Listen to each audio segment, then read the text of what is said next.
जय श्री महाकाल। मसान की साधना और सिद्धियां बहुत सारी इन विषयों पे भ्रांतियां फैली हुई हैं। कुछ के जो अनुभव हैं और कुछ के तो अनुभव भी नहीं हैं। बिना अनुभवहीनता व्यक्ति भी जब इनके बारे में बताने लगे तब वहीं से होता है एक अलग शाखा का जन्म। कई भ्रांतियां लोगों को मन में सदैव जो फैली रहती है कि मसान कैसे हैं या इस प्रकार के हैं उस प्रकार के हैं, तो जो इन्हें साधना और सिद्ध करके अनुभव प्राप्त होते हैं वो तो अनुभव होते हैं, पर जिन्होंने इनकी किसी भी प्रकार की साधनाएं नहीं की है, इनसे संपर्क नहीं किया है, इनको पूजा नहीं है, जब वह भी किसी भी प्रकार से अनुभव बता दे तो वहां से होता है एक अलग शाखा का जन्म, एक भटकाव का जन्म।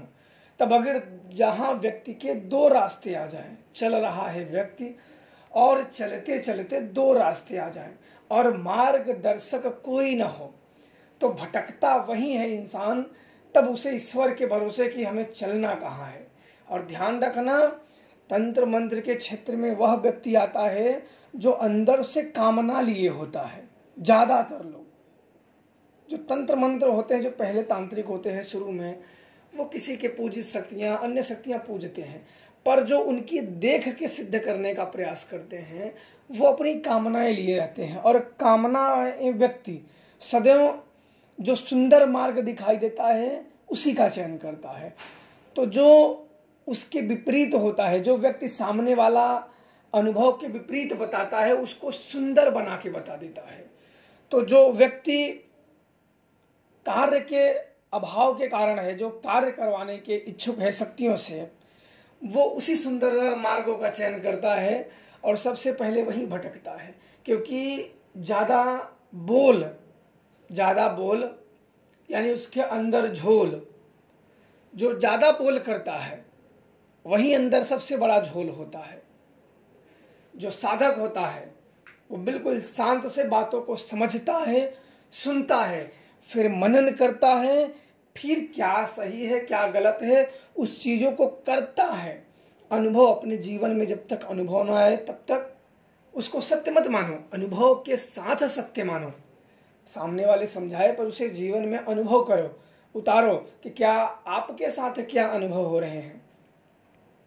बड़ बोल बहुत बड़े झोल, इसलिए कभी भी बड़ बोल जहां दो बातें बोलनी हो यहां कोशिश करे एक बात बोले, दो के 10 ना बोले।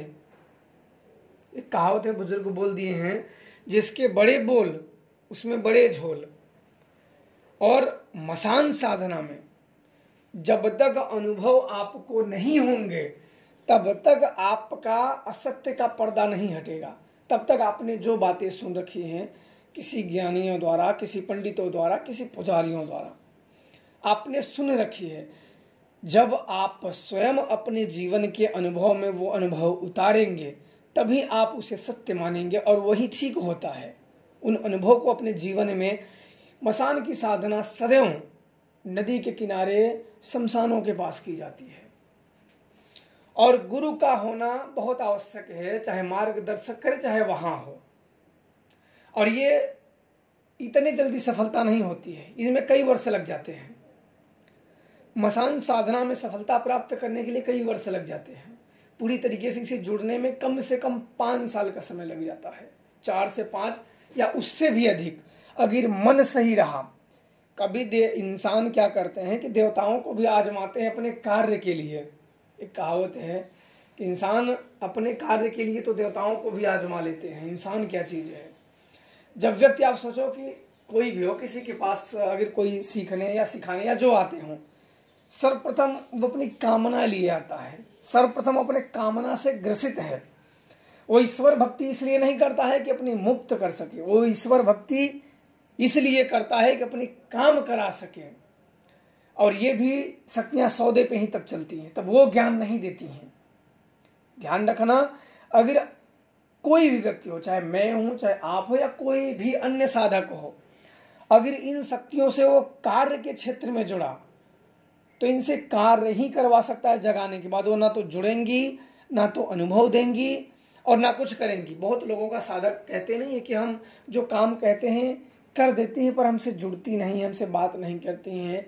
तो भाई तुमने वहीं तक उन्हें पुकारा ही है, पहले ही तो काम के लिए पुकारा, काम हो रहे हैं, फिर क्या।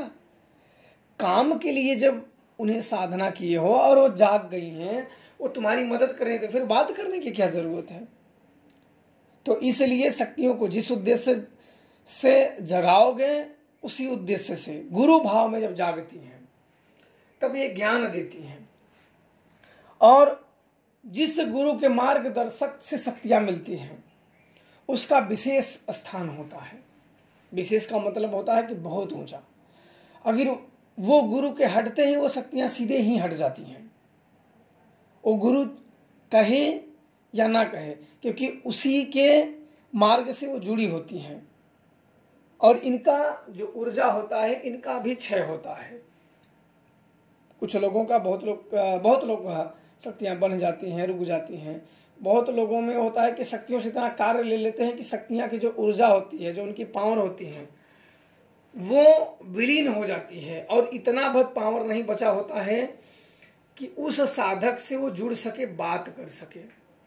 और साधक बोलते हैं हमारी तो बंध गई हैं। तुमने इतना काम ले लिया कि उनकी जो ऊर्जा है क्षय हो गई, उनके पास उतना ऊर्जा बची नहीं है कि तुमसे वो जुड़ सके, अपना महसूस करा सके, बात कर सके। अन्यथा शक्तियों का ऊर्जा बनाने का, शक्ति खड़ी करने का, प्रत्यक्ष करने का एक अलग मार्ग होता है। ये खुद से ही उनको शरीरों को बनाना पड़ता है। वो चीज़ें कर करके, हवन इत्यादि करके, वो अलग चीज़ें हैं। उसका ये अघोर क्रिया में एक गुप्त पद्धति में आती है, इसलिए उसका जिक्र नहीं करेंगे। ये उन चीज़ों को बनाया जाता है, हवि दुर्गों द्वारा अर्पण किए जाते हैं। उनका शरीर जब बनता है तब आप उन्हें देख सकते हो, उनसे महसूस कर सकते हो। और ज़्यादा शरीर उनकी एक्टिव हुई तो आप दूसरों को भी महसूस करवा सकते हो। पर समस्या तब आती है जब आप दूसरों को देने का प्रयास करते हैं। ये नहीं कि आपका जैसे मन श्रद्धा है तो सामने वाले का भी मन श्रद्धा होगा। देने के बाद भी सामने वाला इस्तेमाल नहीं कर पाएगा। देने के बाद वो काम लेगा, काम लेने के बाद उस ऊर्जा का क्षय कर देगा, वो समाप्त कर देगा। फिर वो खुद नहीं जुड़ पाएगा और फिर उसको वह विधान पता नहीं है उस ऊर्जा को बनाया कैसे जाए। और पता भी हो तो उसका आत्म स्थिति, जो मनन स्थिति है, वो उन ध्यान के माध्यम से जुड़ नहीं सकता है। मार्ग पता होने के बाद भी ध्यान से, योग द्वारा उनसे जुड़ नहीं पाएगा और उनकी शरीरों को दोबारा संचालित नहीं कर पाएगा और वो सदा सदा के लिए दूर हो जाएगा। यही होते हैं। और मसान एक बार जाग गए और इनकी जो शरीर है बना लिए तो कई भूत प्रेत पिशाच काम करते हैं। बड़े बड़े काम, बड़ी बड़ी शक्तियां पूजने में जितनी जल्दी नहीं होते हैं उतने जल्दी इनकी सेना कर देते हैं। इनके साथ कई सेनाएं चलती हैं, कई प्रकार के आपको ज्ञान दे सकते हैं, मार्ग दे सकते हैं, साधनाओं का ज्ञान दे सकते हैं। पर जब तक स्वयं को ना संतुष्टि हो जाए, तभी स्वयं आप साधना कर रहे हो, स्वयं को संतुष्टि होनी चाहिए कि हाँ कुछ तो है जो जुड़ा है पहले से, अब में बहुत अंतर है। क्योंकि अंतर जब समझ में आएगा तभी व्यक्ति आगे मेहनत करने की सोचता है।